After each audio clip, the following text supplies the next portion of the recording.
It's I'm going to be insane. really, really unpopular on this. I'm going to upset everybody because I want to take the lid off the can of worms and show the public why nothing's working. I'm going to sack the people who are a waste of space. I'm going to embarrass the civil servants who are not doing their jobs. I'm going to be naming civil servants, top civil servants, for issues we have in the NHS, in councils.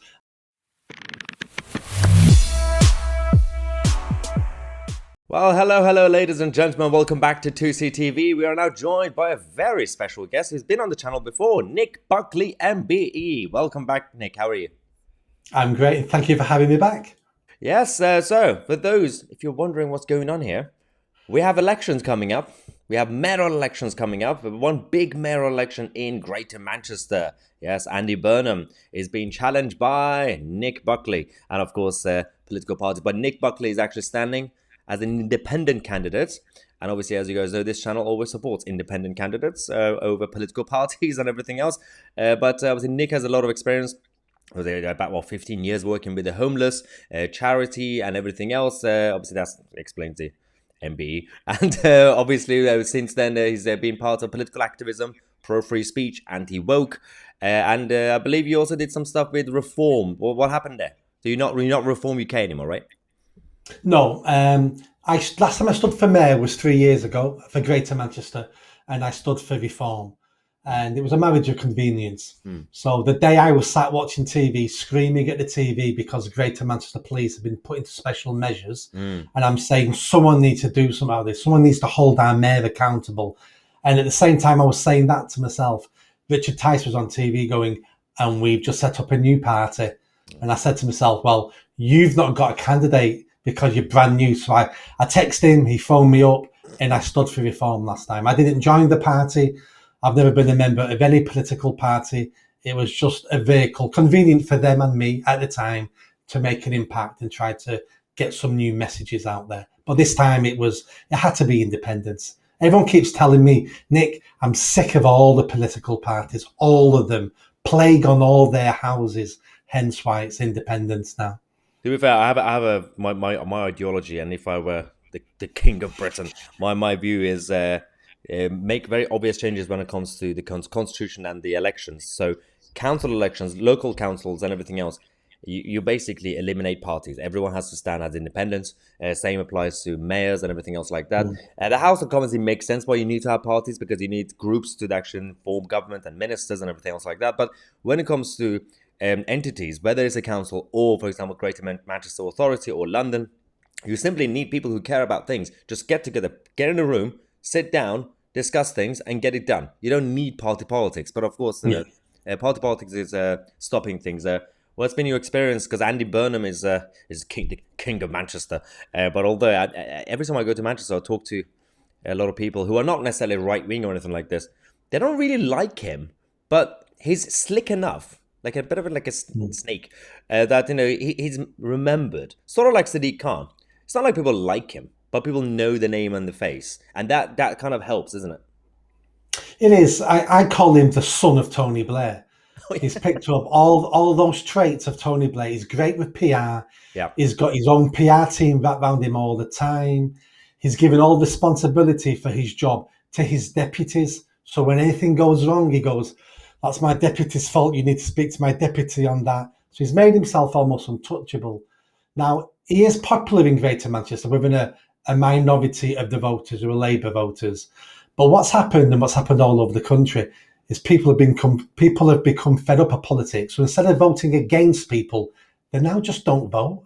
So yeah. he wins That's a now big on a problem. smaller percentage of the voters. Yeah, I mean, until now, the problem we had in politics was that usually people vote against things. So if they don't like Mm. Tories, they vote Labour. If they don't like Labour, they vote Tory. But now, because even back then it was a problem. You kind of want people to vote Yeah. for things, but now Yes. we've seen the turnout's coming down every single time. But whether it's local elections, but obviously by elections are low. But this general election, I don't expect it to be higher than 2019. I mean, if it is a little bit high, it's just because of the population mass migration going on. Yeah, I agree. I don't think this next general election will be higher than 2019 because 2019, even though Boris Johnson turned out to be a waste of space, and I apologise to the country for buying into his his lies. I Yes. bought into that. Same. Well, Um, yeah. It's but different. at least he had a vision. It turned out to be a load of rubbish, but he had, so people were voting for the vision he had for the country. There is no vision anymore now. All it is managed decline. We can manage this country into a weird situation slightly better than the opposition can manage this country into a really terrible situation. And this takes us to your election in Greater Manchester, because I always say London, and that's why like London elections matter. London has a direct impact, whether you like it or not, on the wider society. But Manchester and Greater Manchester as a whole, when it comes to the job of mayor, also has a direct effect when it comes to the rest of England. So Mm. you got issues there that if you could obviously win or sort it out, then you could actually also help the neighboring places. So whether it's the grooming gangs, whether it's the healthcare system, the NHS stuff, or whether especially when it comes to net zero and these clean air zone stuff. So I'm looking at your pledges. You have the money grabbing scheme known as the Clean Air Zone, which is like the ultra low emission zone in London, ULEZ. Yeah. How are the situations now, right now in Manchester with that in terms of the tax grabbing stuff, and what's your plan? So I've been campaigning against this now for 3, 4 years. Last month, Andy Burnham finally saw the light after 2.5 years of spending hundreds of millions of pounds on this taxpayers' money. He's finally seen the light because he can see himself losing votes. So he's actually now said, we're scrapping the clean air zone Really? and I'll never introduce it while I'm mayor. Very clever words that, while I'm mayor. He's not going to be mayor for much longer. He's going to jump to Westminster and try to stab Starmer in the back and try to become prime minister. But if we leave all the cameras, all the contracts in place, all the infrastructure, that means the mayor who comes after him can flick a switch and within 24 hours, we've got a clean air zone, we've got a ULEZ. So my pledge now is not only to scrap it, is to tear down all the cameras and cancel all the contracts and to open the books up to public scrutiny and say, this is where all that money went. I'm not saying there's fraud, I'm just saying vast incompetence. That is actually very interesting the way you said this, because you could easily apply this to many destructive policies around the country or even in Westminster. And parties come and reverse policies, for example, or sometimes they stop it. But actually, the best way to do whatever you're talking about, whether it's these net zero measures or any other topic, you stop it, you scrap it. You also bring down the infrastructure. Then Mm. you open it up to scrutiny. Then that way, the next party or the next candidate can't just be like, "Oh yeah, we're gonna bring back that policy." Because that's the problem we have. When Labour are in government, they do something. The Tories basically reverse it. Then Labour come back and do it again. Because nobody actually opened up the books, as you said, to basically scare the public, saying, "Don't vote for this because they're going to bring this back." For example, if we were to scrap the Supreme Court, which is not Yeah. going to happen at this point, Labour could easily just bring it back because we haven't actually explained why we're scrapping it. And so that's an interesting plan that you have. There's also obviously when it comes to grooming gangs, obviously historic problem. Sack senior police officers who failed the victims, and obviously all the survivors. So what's the situation now in terms of Northwest in general? Because obviously we keep hearing stories about some of the actual criminals that have been released as well from different places. Do people feel safe to live in Greater Manchester? No. And not just because of grooming gangs, because of crime in general. Crime's out of control now in Greater Manchester, violent crime especially. So the grooming gangs have never gone away. They're probably reduced a bit across the country, but they haven't gone away. We're still arresting people and getting them in court Mm. for this crime. Yep. And every time it happens, the public demand a public inquiry. And we spend a couple of 100 million, 3 years, we get a public inquiry, and it says exactly the same thing as the last public inquiry. Cowardice from senior police officers, not wanting to be called racist, community tensions, building community bridges. And I can't read another report on this because they're basically photocopies. So what I'm going to do, the way we stop this, Mm. is we look at the police and we read the reports that have already been published, Yeah. and we point out the senior named police officers who failed in their duty, and we sack them. They Hmm. may take us to court. Some of them may win their cases in court for unfair dismissal, and we pay them off. That's fine. But the message this sends throughout the country to every senior police officer is, you now have skin in this game. And if you let our children down, there will be consequences. And that's the message I want to send. And obviously, this is part of your wider plan to also just reform the police anyway. And Mm. you said you can obviously tackle knife crime by offering neighborhoods a vote on stop and search. So how does that work? A vote on stop and search?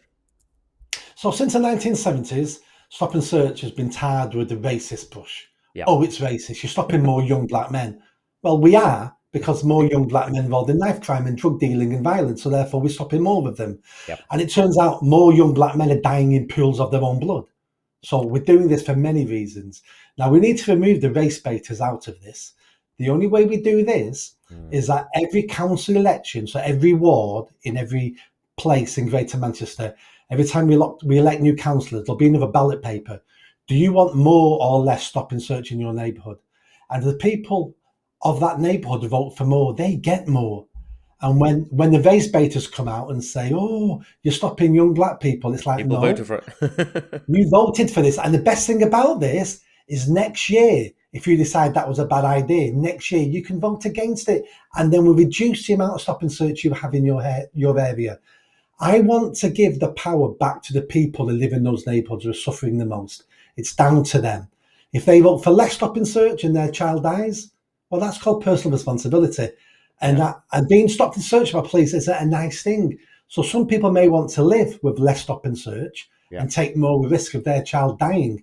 But I'll tell you what, those people will be hard, and it'll be hard to find those people in any neighbourhood in Greater Manchester. So I want to protect people, and I want to give the people of those neighbourhoods the power to instruct the police that they're paying.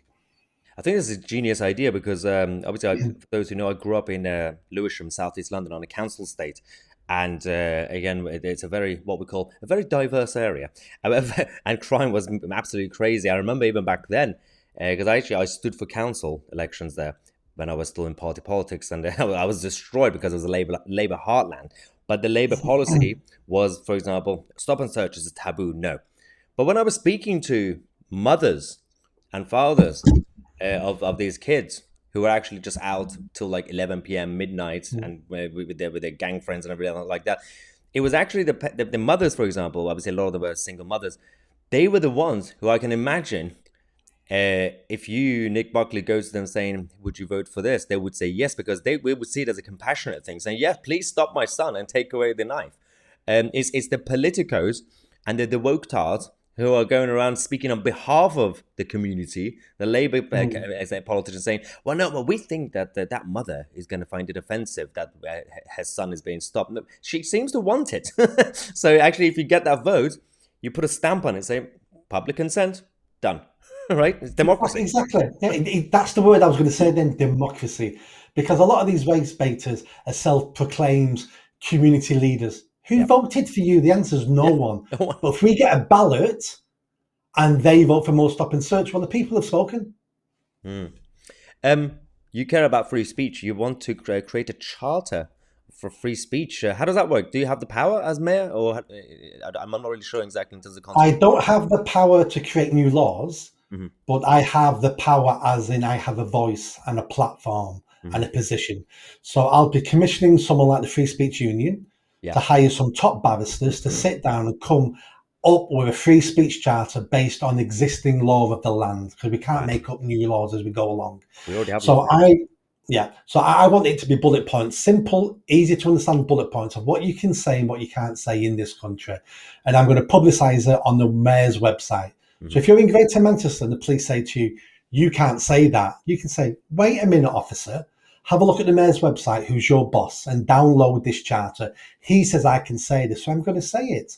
And Yeah. when your boss wants you to say something or go and, white privilege training, you can say, "Excuse me, boss.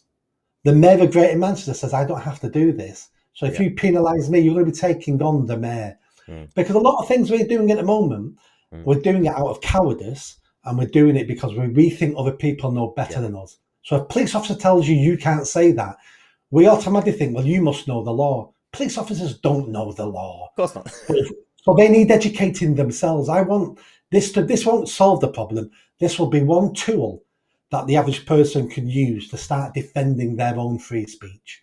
Yeah, I mean, on the issue of the police, I don't know if you know, a few days ago, the Metropolitan Police came to me and basically saying, I committed the crime, but not crime." It was a very confusing situation.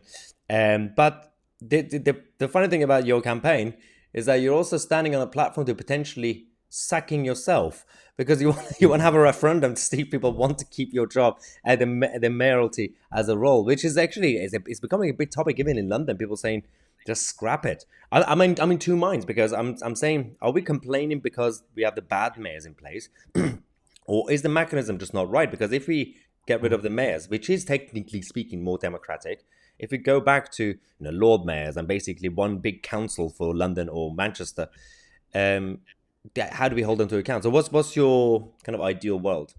Yeah. So 2 points. My first point is the reason why I'm offering this referendum is because that's the number one comment I get off people across Greater Yeah, Manchester. We never voted for a mayor. No one asked us, did we want a mayor? I'm not even going to vote for you, Nick, because why am I going to take part in an election for yeah, something that I don't want in the first place? yeah. So we've got a big mayor-shaped hole in our democracy. Mm, That box needs ticking. So I'm going to go back to the people and say, do you want a mayor or not? Now, that's why. Is the mayor is the position of mayor valuable? mm, So the first thing is it's an extra layer of bureaucracy. Who do you know who ever says, do you know what, Nick? Do you know what we really need is an extra layer of bureaucracy? And what we need is a whole new layer of politicians that will pay for out of our tax money. Who's ever said those words? Nobody. Now, would a decent mayor do some good in Greater Manchester or London? Well, obviously they would. But we can never guarantee we're going to get good mayors. What we can guarantee most of the time is we'll have failed politicians and we'll have politicians using that position as a stepping stone to Parliament and to 10 Downing Street, using it for their own benefits.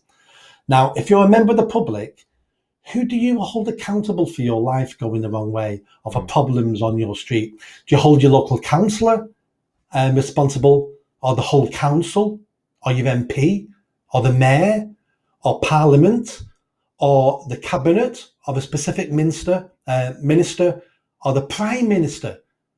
We've confused the public so much that they don't know who to hold accountable anymore.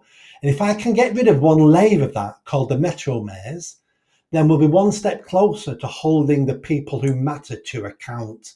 Because at Yeah. the moment, we've messed it all up, and every politician will blame a different layer about why things are going wrong in your life. And we need to get to who the problem is. So, do we need Metro Mayors? I don't think they've worked. They Yeah. really haven't worked. Yeah, speaking of layers, it reminds me of the police and crime commissioners, Yeah. which we brought. It's also a little bit of Americanization of British politics. Mm. Nobody knows who their police commissioner is, police and crime commissioner is, and no, not many people vote in that election. It's just another, obviously, well, the cost is going up, bureaucracy is going up, and they're politicians, and they're all party politicians. They Mm. belong to the Labour Party, Lib Dems, Tories, and obviously in the future Reform UK, all the parties, and they have to. Their job is to basically do what councillors do. Party political councillors are there. I mean, there are some people who care, but a lot of them, especially young ones, are there to put it on their CV so they could stand for parliament. Yeah. It's just career politicians, and that's why if you go back to independent politicians when it comes to local level, then at least you could get rid of the party allegiance, which is basically just you're there for a different reason. But the PCCs, they don't even do anything. It makes no sense. It's a complete waste of taxpayers' money. Your passion, obviously, and your work throughout life is obviously with charities and homelessness. You have actually boldly claimed that you will end rough sleeping in 1 year. And I'm glad that you actually use the word rough because you know your stuff, rough sleeping, rather than these wishy-washy politicians who just randomly use random words like homelessness will go away. Yeah. How are you going to get rid of homelessness? But rough sleeping. So what's the plan? Use the councils to provide accommodation? Because apparently there's some, well, the government claims that they increase accommodations, but the access to it is not easy, or some people sometimes Yeah. they have to pay for it. So I'm not really sure why a rough sleeper has to pay for shelter if it belongs to the council. Can you explain what's going on and how do you plan to get rid of it?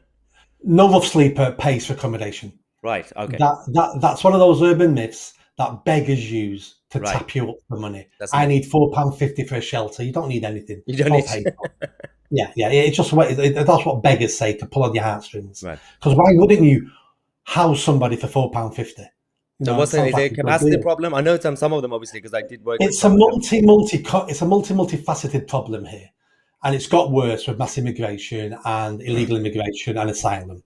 It's just got worse. So This will be a plan for Greater Manchester. So the first thing we need to do is we need to get people off the streets. Now, not into one-bedroom flats, not into nice accommodation. We need to get them off the streets into hostels. And I'm going to design a series of hostels across Greater Manchester, which will be warehouses containing single sheds, wooden garden sheds with a bed in it. And that's a single living pod. That gives them some privacy, gets them off the street straight away so they can be worked with, and then we can move them somewhere better. So there'll be no need for anyone to sleep on the streets in Greater Manchester. At the moment, the waiting list for accommodation is horrendous. Andy Burnham has got hundreds of people off the streets, but he can't get him off the streets quick enough because more people are turning up in Greater Manchester every single day. Why? Because he keeps giving people nice one-bedroom flats. So people from all over the country going, I'm going to Greater Manchester, I'll get a nice one-bedroom flat. And they're perfectly correct to think that. Idiot. So we need accommodation that isn't attracting other people to Greater Manchester. Now, what attracts people to Greater Manchester also is begging, because you can earn a lot of money in Manchester city centre.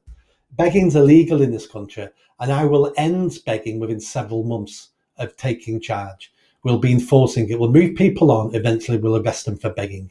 Because that funds people to live on the streets, to buy drugs, to deteriorate their mental health, and it attracts other people from all over the country to come here to earn money for drugs, for begging. Once we eliminate begging, 75% of the problem of what looks like rough sleeping will disappear overnight, because 75% of the people you think of rough sleepers are not even rough sleeping. Right. They have accommodation. They're just professional beggars who need money for drugs. So let's get rid of most of the problem overnight, and then the ones who are still on the streets we can focus support on. Especially the illegal migrants, so we could actually just remove them anyway. If they're illegal migrants, how hard is it? If we had anybody with a backbone to do that, but we haven't at the moment. So how do we tackle the illegal migrants? So what I'll be doing as mayor is I'll be taking the Home Office to court, because the Home Office allowed these people in the country, gave them leave to remain, and then they turned up at Manchester and expect Manchester council taxpayers to foot the bill. And it's a never-ending stream of people coming into Greater Manchester. Yeah. So we'll take the Home Office to court. We'll probably lose the case, but I want to show the country why we have this problem, because no one ever explains to the public why we have these failing services. And I want to show the public this is a national government problem, and I don't want to be spending your money as a council taxpayer on someone from Eritrea who turned up 6 months ago, and now we're going to give him a one-bedroom flat. Yeah. Is this fair? And you're going to pay for it? So the Home Office needs to be held accountable. I'm going to be really, really unpopular on this. I'm going to upset everybody, because I want to take the lid off the can of worms and show the public why nothing's working. And I don't care, because I don't want to be an MP. I don't want to be Prime Minister. I don't want a career in politics. I want my country to improve. And if I can show the people of the country and of Greater Manchester why nothing works, maybe then they can start voting differently and getting better politicians in positions of power. Yeah, brilliant. No, I mean, it's fascinating how I live in central London, but I come to Manchester almost every weekend to go to Old Trafford. Don't judge.